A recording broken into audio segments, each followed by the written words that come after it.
Conformément à la loi numéro 2017-15 du 10 août 2017, modifiée et complétant la loi numéro 2013-01 du 14 août 2013 portant code foncier et domanial en République du Bénin, la période transitoire de 10 ans démarrée en 2013 prend fin le 13 août 2023. Au cours de cette période, les dispositions de l'article 516 nouveau doivent être observées. Passé ce délai, l'article 17 qui stipule que toute vente d'un fonds de terrain ou d'un immeuble doit être précédée de la confirmation de droits de foncier détenus sur l'immeuble vont être appliqués. Cependant, des malcompréhensions et fausses informations sont remarquées sur la toile. Des clarifications sont donc nécessaires. Contrairement aux interprétations relayées par divers canaux et particulièrement sur les réseaux sociaux, l'expiration de la période transitoire n'a pas un lien direct avec l'obligation d'obtenir l'attestation de détention coutumière, sauf que cet acte permet à celui qui l'a obtenu de demander un titre foncier.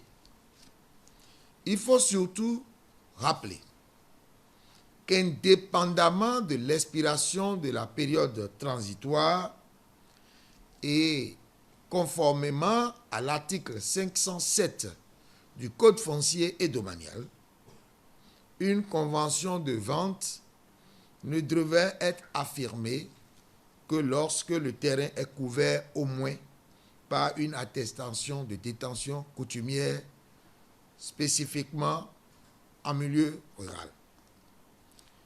Deuxième chose, aucun test n'a prévu la conversion systématique des biens, des terres ou des parcelles des citoyens dans le patrimoine de l'État pour défaut d'y détenir un titre foncier ou l'attestation de détention coutumière, et ceci à partir du 14 août 2023.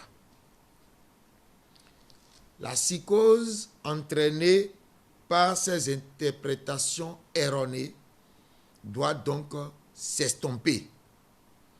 En effet, pendant la période transitoire qui s'achève, les parties à une transaction foncière contractent librement leur vente d'immeubles, avec ou sans titre foncier, tout en observant l'un des modes de formalisation prévus par l'article 516 du Code foncier et domanial. Ce même article prévoit qu'après le délai de transition, c'est l'article 17 qui va être mis en vigueur.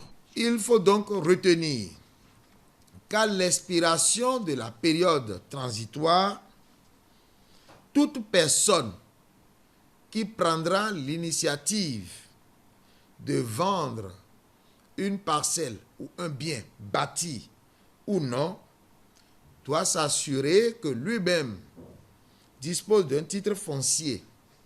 Autrement dit, il doit se faire délivrer un titre de propriété, un titre foncier, avant de vendre.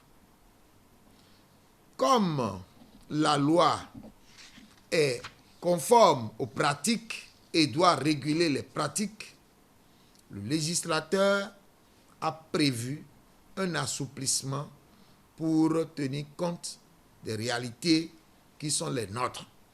Et pour amoindrir les tracasseries, le législateur prévoit qu'à défaut d'obtenir un titre foncier avant la vente, il est possible d'obtenir auprès de l'Agence nationale du domaine et du foncier un certificat d'appartenance valable pour 1 an non renouvelable. Pour éviter toute malversation, il n'est attribué qu'un seul certificat d'appartenance sur un terrain. De surcroît, ce certificat est délivré non pas en tant qu'acte personnel, mais acte foncier et seulement à l'occasion d'une vente.